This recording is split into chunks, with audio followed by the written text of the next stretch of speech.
আলহামদুলিল্লাহি রাব্বিল আলামিন ওয়াসসালাতু ওয়াসসালামু আলা সাইয়্যিদিল আশরাফিল আমবিয়া ওয়াল মুরসালিন ওয়া আলা আলিহি ওয়া আসহাবিহি আজমাইন। ক্বালা আল্লাহু সুবহানাহু ওয়া তাআলা ফি কালামিহিল মাজিদ ওয়াল ফুরকানিহিল হামিদ। আউযু বিল্লাহি মিনাশ শাইতানির রাজীম। বিসমিল্লাহির রহমানির রহিম। নুন ওয়াল কলামি ওয়া মা ইয়াসতুরুন। সাদাকাল্লাহুল আযীম ওয়া সাদাকা রাসূলুহুন নাবিয়্যুল কারীম ওয়া নাহনু আলা যালিকা মিনাশ শাহিদিন ওয়াশ শাকিরিন। আল্লাহ সুবহানাহু ওয়া তাআলা শুকর আদায় করতেছি আলহামদুলিল্লাহ। আজকে আমরা কোরআনে কারীমের 114 সূরার ভিতর থেকে 68 নম্বর সূরা সূরাতুল কালাম থেকে আলোচনা করতেছি। এর আয়াত সংখ্যা 52, ক্রমিক নাম্বার 68। হিজরতের পূর্বে সূরাটি নাজিল হয়েছে, এই জন্য সূরাটি মাক্কি। এই সূরা প্রথম দিকে নাজিল হওয়ার 2-3টার ভিতরে একটি। প্রথম সূরা আলাকের 1টি আয়াত নাজিল হয়েছে, তারপরে সূরা মুদ্দাসসির নাজিল হয়েছে এবং তারপরে 3 নম্বর সূরা হিসাবে এই সূরাটিকে বলা হয়ে থাকে। আল্লাহ সুবহানাহু ওয়া তাআলা এইভাবে শুরু করেছেন, নুন ওয়াল কলামি ওয়া মা ইয়াসতুরুন। নুন এটি আয়াতে মুতাশাবিহাতের অন্তর্ভুক্ত। এর প্রতি ঈমান রাখা আমাদের জন্য ফরজ। তবে এর অর্থ না বুঝলেও চলবে আর বুঝেও সম্ভব না। তবে নুন মানে কি, এই ব্যাপারে কোনো মুফাসসির এভাবে একটা কথা বলার চেষ্টা করেছেন যে নুন মানে মাছ। তারা করিনা পেয়েছেন কোরআনে কারীম থেকে। ইউনূস আলাইহিস সালামের ব্যাপারে আল্লাহ পাক বলছেন অজানা নুন, মাছওয়ালা। তো যেহেতু অজানা নুন দ্বারা মাছওয়ালা বোঝানো হয়েছে, সেই হিসাবে বলেছেন যে নুন মানে মাছ। তবে এর অর্থ খোঁজার পিছনেও আমাদের সময় ব্যয় করার কোনো জরুরত নাই, প্রয়োজন নাই। আমরা এতটুকুন বলি, আল্লাহু আ'লামু বিমুরাদিহি বিহি। এই হুরুফে মুকাত্তাআত আয়াতে মুতাশাবিহাতের মাধ্যমে আল্লাহ পাক কি বুঝাতে চেয়েছেন সেটা আল্লাহ পাকই ভালো জানেন। আল কলামি ওয়া মা ইয়াসতুরুন, কলমের কসম যেটা সে লিখে। এই যে কলম শব্দের আগে আল্লাহ পাক আলিফ লাম ব্যবহার করেছেন। এই আলিফ লামটা 2 ধরনের হতে পারে।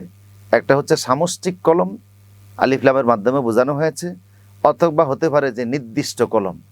যদি নির্দিষ্ট কলম হয় তাহলে সেটা হচ্ছে আল্লাহর হাতের কলম। আল্লাহ কলম দ্বারা কি লিখেন? আল্লাহও লিখেন। কি লিখেন? মানুষের ভাগ্য এবং আসমানি কিতাব। এটা আল্লাহ তার কলম দ্বারা লিখেন। তবে ধরার পদ্ধতি বা আল্লাহর কলমের পদ্ধতি আমাদের মতো হতেই হবে এমনটি না। লাইসা কামিসলিহি শাই, আল্লাহর মতো কিছুই না। দ্বিতীয়ত হচ্ছে সামষ্টিক কলম। সামষ্টিক কলম হলে আল্লাহর কলমের বাহিরে সারা দুনিয়ার সব কলম হতে পারে। তবে পৃথিবীতে যত কলম আছে আর যারা কলমের ব্যবহার করে, নিরক্ষর মানুষ যারা, অশিক্ষিত লোক, তারা কলমের ব্যবহার করে না। শিক্ষিত লোক যারা, তারাই কলমের ব্যবহার করে। তবে সবসময় তারা কলমের সৎ ব্যবহার করে না। কলমের অসৎ অন্যায় ব্যবহারও পৃথিবীবাসী করে থাকে, যেই জন্য তাকে জবাবদিহি করতে হবে আল্লাহ সুবহানাহু ওয়া তাআলার সামনে। পৃথিবীতে যত দুর্নীতি, যত অন্যায়, যত অনিয়ম, সবগুলি কলমের সাহায্যে অধিকাংশ সময় হয়ে থাকে। এটার কলমের অপব্যবহারকারীরা। এই সামষ্টিক কলমেরও কসম করা হয়েছে। তো সুতরাং আল্লাহর হাতের কলম হোক আর পৃথিবীর মাখলুকের হাতের কলম হোক, কলমের কসম। ওমা ইয়াসতুরুন, কলম যেটা লিখে সেই লিখার কসম। কসম করার পরে আল্লাহ পাক বললেন যে মা আনতা বিনি'মাতি রাব্বিকা বিমাজনুন, আমি আল্লাহর অনুগ্রহে আপনি পাগল না, আমি আল্লাহর নিয়ামতের কারণে আপনি পাগল না। কি নিয়ামত?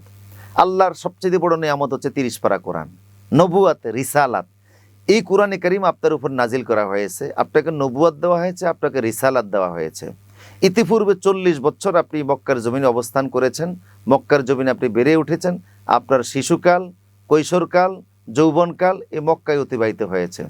তখন তারা আপনাকে এতটা সম্মান এবং শ্রদ্ধা করেছে, কেমন জানি মাথায় রাখে না, উকুনে খাবে, নিচে রাখে না, গুনে ধরবে, এমন একটা সম্মান তাদের। চোখের পুতুলি ছিলেন আপনি, মাথার তাজ ছিলেন আপনি। কিন্তু আজকে সময়ের ব্যবধানে, কোরআন আসার পরে এখন তারা আপনাকে কিছু শব্দ চয়ন করে আপনার বিরুদ্ধে। কখনো গণক বলে, কখনো জাদুকর বলে, কখনো কবি বলে, এবং কখনো নিকৃষ্ট একটা শব্দ, পাগল শব্দ আপনার সামনে ব্যবহার করে।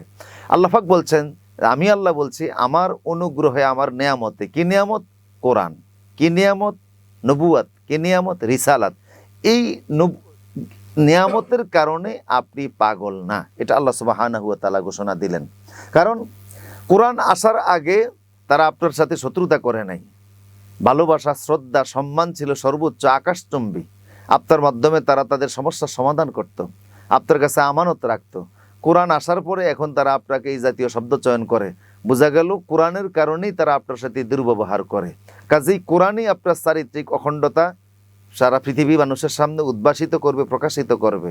এই জন্য আপনি আল্লাহর অনুগ্রহে পাগল না, মানে কোরআন নবুয়াত রিসালাতের কারণে আপনি পাগল না। যে কোরআন প্রাপ্ত হয়, নবুয়াত প্রাপ্ত হয়, রিসালাত প্রাপ্ত হয়, সে কোনোদিন পাগল হতে পারে না। ওয়া ইন্না লাকা লা আজরান গায়রা মামনুন, আপনার জন্য রয়েছে আমি আল্লাহর কাছে বিশাল বড় পুরস্কার। কি পুরস্কার সেটা? পরকালে সর্বোচ্চ পুরস্কার হচ্ছে মাকামে মাহমুদ, জান্নাতের সর্বোচ্চ এবং সর্বশ্রেষ্ঠ জায়গা। সেই জায়গাটা আল্লাহ পাক রাসূল আরবিকে দান করবেন, হাউজে কাউসার দান করবেন, সাফায়াতের একক ক্ষমতা দান করবেন। এই বিষয়গুলি হচ্ছে রাসূলের জন্য পরকালে অনেক বড় আল্লাহর পক্ষ থেকে পুরস্কার। ইহকালেও পুরস্কার আছে, আর যে আজানে রাসূলের নাম আছে, কোরআনে কারীমে রাসূল পাক সাল্লাল্লাহু আলাইহি ওয়াসাল্লামের নাম আছে।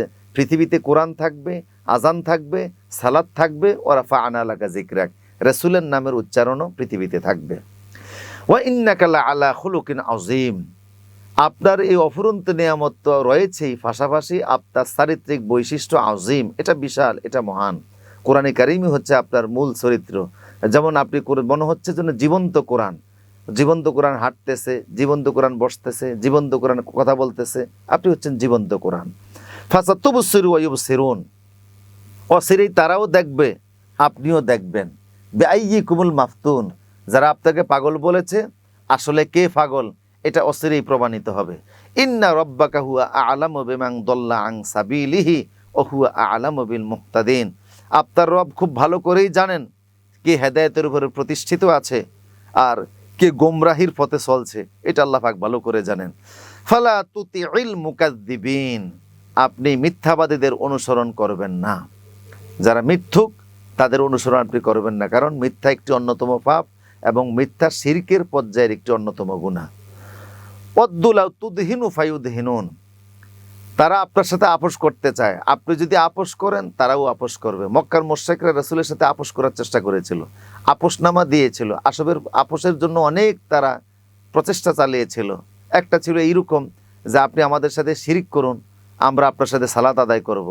এমনকি সর্বশেষ তারা আপোষ দিতে দিতে এমনও প্রস্তাব করেছিল যে আপনি অন্তত আমাদের মূর্তিগুলিনের মাথার উপর একটু হাত দিয়ে সম্মান প্রদর্শন করুন, এইটাও হলে আমরা ধরে নিব যে আপনি আমাদের প্রতি আদব সম্মান দেখিয়েছেন, আমরা আপনার সাথে আপোষ করব।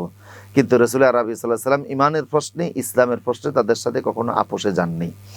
এরপর আল্লাহ পাক বলছেন যে ওয়ালা তুতি কুল্লা হাল্লাফিম মাহিন, যে কথায় কথায় মিথ্যা কসম করে আপনি তার অনুসরণ করবেন না।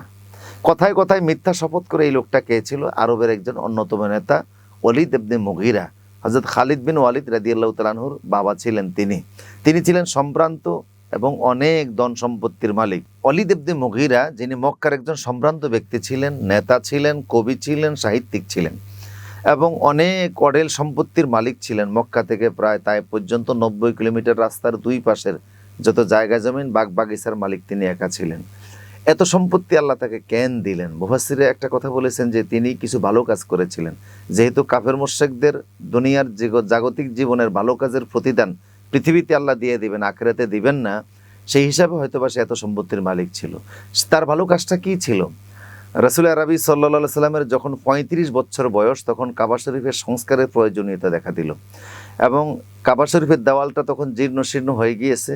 ইব্রাহিম আলাইহিস সালাম যে কাবা নির্মাণ করেছিলেন তারপরে কিছুকাল সংস্কার হয়েছিল, এরপরে দীর্ঘকাল আর সংস্কার না করার কারণে ততদিনে কাবার দেওয়াল ভেঙে গেছে, দুর্বল হয়ে গেছে, পড়ে যাওয়ার উপক্রম হয়েছে।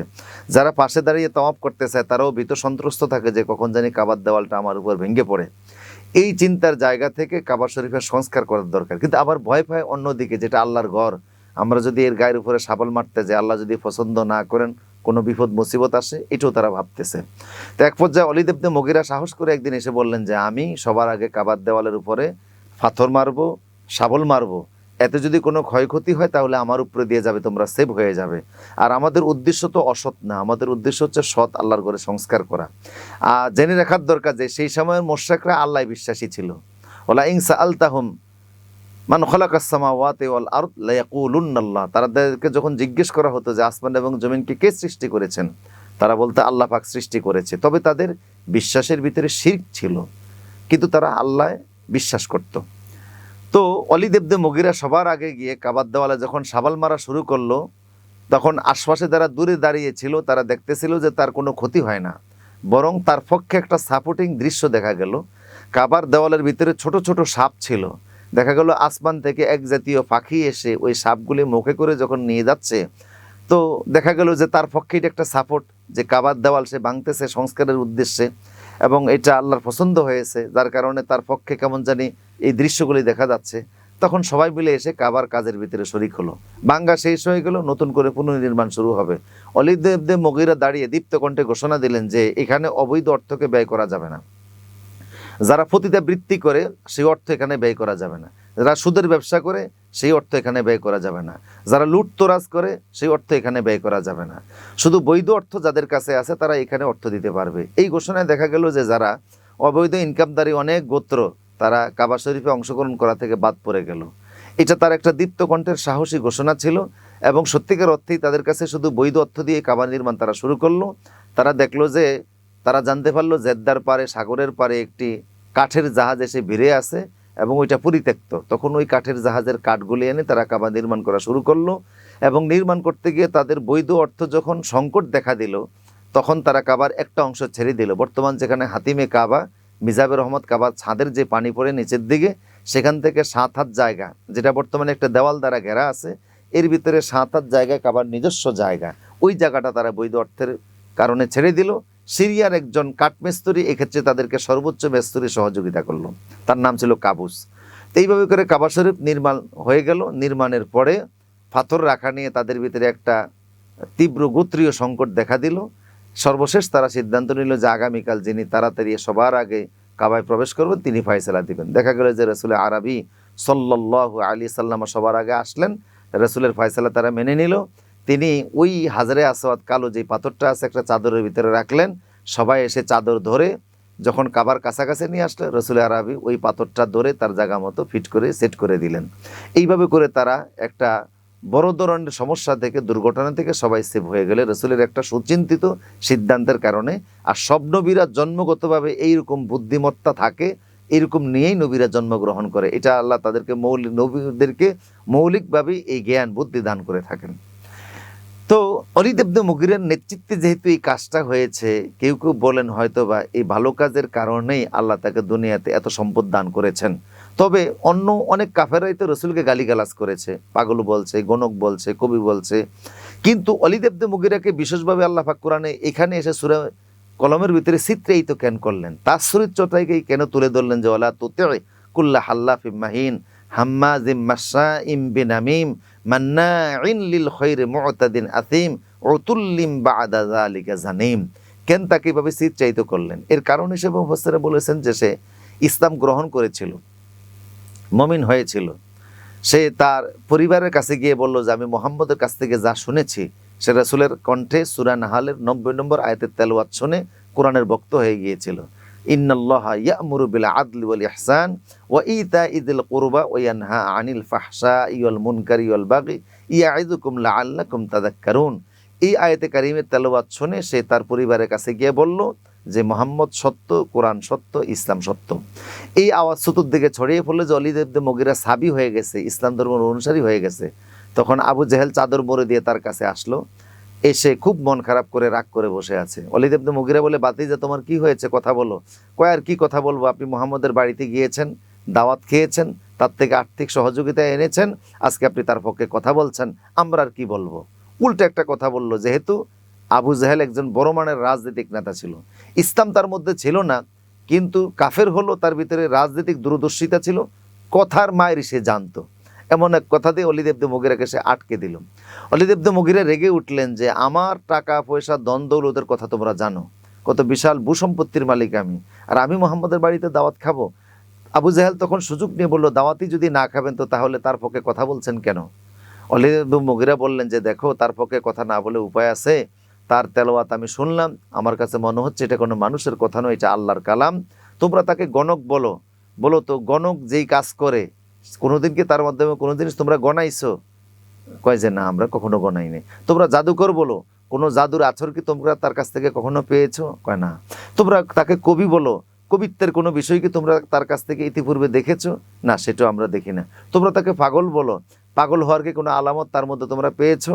না, আমরা তাও পাই নাই। তাহলে তোমাদের সবগুলি কথাই মিথ্যা, তিনি যে সত্য নবী এতে কোনো সন্দেহ নাই। আমি ভয় করি মুহাম্মদের উপরে যে কোরআন নাজিল হয় তার এক জায়গায় বলা আছে ওয়া আলাইহা তিসআতা আশার, যারা মুহাম্মদ এবং ইসলামকে গ্রহণ করবে না তারা জাহান্নামে যাবে, আর জাহান্নামের 19 জন ফেরেশতা আছে। আবু জেহেল তখন সুযোগ নিয়ে বলল, আচ্ছা 19 জন ফেরেশতা আসে, সেই ভয়তে আপনি মুহাম্মদকে মানতে চান, এখন ওই ফেরেশতার মায়ের যদি আমরা খাই আর আপনারা যদি আমরা অনুরোধ করি ফেরেশতাদেরকে যে আমাদের নেতাকে তুমি মারবা না, কিছুই করবা না, বিনিময়ে যত পিটানি দেওয়া লাগে শাস্তি দেওয়া লাগে আমাদেরকে দাও, যদি আমরা এটা করি আপনি কি আমাদের পক্ষে থাকবেন? ওয়ালিদ ইবনে মুগিরা তখন মাথা নিচু করে অনেকক্ষণ চিন্তা করে বলে, আচ্ছা তোমরা কি করবা? আবু জেহেল বলে, আপনি আমাদেরকে আর্থিক সহযোগিতা দিবেন, টাকা পয়সা দিবেন, ধন দৌলত দিবেন, কিছু অর্থ দিবেন, বিনিময়ে আমরা ফেরেশতাদেরকে বলবো যে আমাদের নেতাকে মাইরো না, যত শাস্তি দেওয়া লাগে আমাদেরকে দিও, আপনার সকল শাস্তি আমরা মাথা পেতে নেব, আপনাকে সেভ করব, বিনিময়ে আপনি আমাদের পক্ষে থাকবেন। ওয়ালিদ ইবনে মুগিরা তখন সায় দিল, ঠিক আছে আমি তোমাদের পক্ষে আছি। আবু জেহেল তখন বলল, আপনাকে একটা পাবলিক মিটিং এটা বলতে হবে। তো পাবলিক মিটিংয়ে ওয়ালিদ ইবনে মুগিরাকে নেওয়া হলো। সেখানে গিয়ে তিনি সবার কাছে বললেন যে মুহাম্মদ তার যেটা বলে, যেটা এখন করে, এটা একটা জাদু ছাড়া আর কিছু নয়। আল্লাহ পাক তখন প্রচণ্ড রাগ করলেন যে সে ইসলাম বুঝেছে, কোরআন বুঝেছে, এখন জাতির কিছু মুখরোচক কথায়, জাতির নেতাদের, অসৎ নেতাদের কিছু কথায় সে ঘুরে গেল, একেবারে 180 ডিগ্রি অ্যাঙ্গেলে সে ঘুরে গেল। এখন সে নিজে কোরআনকে জাদু বলতেছে, রসুলকে জাদুকর বলতেছে। তখন আল্লাহ পাক তার বিরুদ্ধে আয়াতগুলি নাজিল করলেন এবং তিনি বললেন যে তুমি তার চারিত্রিক বৈশিষ্ট্যগুলি বললেন যে ওয়ালা তুতিউ কুল্লা হাল্লাফিম মাহিন, যে কথায় কথায় মিথ্যা শপথ করে আপনি তার অনুসরণ করবেন না। তারপরে আল্লাহ পাক বললেন যে সে নিজে এতটা পাপিষ্ঠ যে আল্লাহ সুবহানাহু ওয়া তাআলা তার ব্যাপারে বললেন হাম্মাজিম মাশাইম বিনামিম, যে মানুষের কথা মানুষের কাছে বলে বেড়ায়, চগলখড়ি করে, মান্নাইন লিল খায়রি মুতাদিন আসিম, সে কল্যাণ কাজে বাধা দান করে এবং সে একটা পাপিষ্ঠ। ওয়াতুল্লিম বাদা যালিকা জানিম, এরপরে সবচেয়ে বড় কথা হচ্ছে তার পৈতৃক পরিচয় নাই, তার বৈধ সে সন্তান না, সানবাস্টার্ড। ওয়ালিদ ইবনে মুগিরা এই কথা শোনার পরে সে অবাক হলো, বিস্মিত হলো, কিন্তু রসুলকে চ্যালেঞ্জ করলো না, কোরআনকে চ্যালেঞ্জ করলো না, যে আমার জন্ম পরিচয় নিয়ে কোরআন কথা বলে, কোরআনকে চ্যালেঞ্জ করলাম, মোহাম্মদকে চ্যালেঞ্জ করলাম, এটা সে করলো না। কারণ সে দৃঢ়ভাবে বিশ্বাস করতো মোহাম্মদ কখনো মিথ্যা কথা বলে না। তবে সে তার মার কাছে গিয়েছে, মাকে বলেছে যে বাবা, মাকে বলেছে মা আমি এমন একটা বিষয় শুনেছি, তুমি বলো আমার জন্মের বিষয়টা কি। তার মা তাকে বলল যে বাবা দেখো, মোহাম্মদ এবং কোরআন যদি এটা বলে থাকে এটা সত্য, আর আমিও কোনো অন্যায় করি নাই। আমাদের আরবের একটা আইন ছিল, এটাকে ইস্তেনকা বলা হতো। সেই আইনের অধীনে আইনের ধারাটা ছিল এইরকম, যদি কোনো পুরুষ তার স্ত্রীকে সন্তান দিতে ব্যর্থ হয় তাহলে সেই স্ত্রী সমাজের যে কোনো পুরুষের কাছ থেকে নিজে সন্তান পেটে ধারণ করতে পারবে, সামাজিক দৃষ্টিতে সে ঘৃণিত এবং ধিক্কৃত হবে না। তোমার মরহুম পিতা সে সন্তান জন্ম দেওয়ার ক্যাপাসিটি তার ছিল না, এই হিসাবে আমি অন্য জায়গা থেকে শুধু তার পৈতৃক সম্পত্তিগুলি রক্ষা করার জন্য তোমাকে আমি অন্য জায়গা থেকে পেটে করে নিয়ে এসেছি, তুমি তো আমার পিতার বৈধ সন্তান না। আর আমিও সামাজিক দৃষ্টিতে ওই আইনের অধীনে ছিলাম, আমিও কোনো অন্যায় করি নাই, যেহেতু এটা আমাদের সামাজিক আইন ছিল, জাহেলি যুগের আইন ছিল যে পিতা যদি কোনো কারোর স্বামী যদি সন্তান জন্ম দিতে অক্ষম হয় সে অন্য যে কোনো জায়গা থেকে সন্তান আনতে পারবে, এটা তার স্বাধীনতা রয়েছে। সেই হিসাবে আইনের কাজ আমি করেছি, আমি কোনো অন্যায় করি নাই। ওয়ালিদ ইবনে মুগিরা মায়ের কথা শুনলো, মেনে নিল, কিন্তু কোরআনের সামনে এসে দাঁড়ালো না, রসুলের সামনে সে প্রতিবাদ করলো না, কারণ সে জানতো মোহাম্মদ কখনো মিথ্যা কথা বলে না। এইভাবে করে তার চরিত্রটা আল্লাহ পাক কোরআনে কারিমে প্রকাশ করে দিলেন। তো আল্লাহ সুবহানাহু ওয়া তাআলা রসুল আরবি সাল্লাল্লাহু আলাইহি সাল্লামকে যারা পাগল বলেছে, ইত্যাদি ভাষায় গালি দিয়েছে, রসুলের প্রতি আক্রমণ করেছে, তাদের সকল আক্রমণকে আল্লাহ পাক এইভাবে করে প্রতিহত করেছেন। রসুলের পক্ষে কোরআনের অমীয় বাণী দিয়ে আল্লাহ পাক পাশে দাঁড়িয়েছেন, ফেরেশতা দিয়ে সহযোগিতা করেছেন, আল্লাহর কুদরত সবসময় কাজ করেছে। সুতরাং যারা কোরআনের সাথে থাকবে, ইসলামের সাথে থাকবে, আল্লাহ সুবহানাহু ওয়া তাআলা তাদেরকে সেভ করবেন, সহযোগিতা করবেন, সাহায্য করবেন, যেভাবে রসুলকে করেছেন, সাহাবায়ে কেরামকেও করেছেন। এটাই হচ্ছে সূরাতুল কালাম থেকে আমাদের মৌলিক শিক্ষা। আল্লাহ পাক এই শিক্ষাকে আমাদেরকে ধারণ করার, লালন করার, পালন করার, বুঝার তৌফিক দান করুন। আমিন।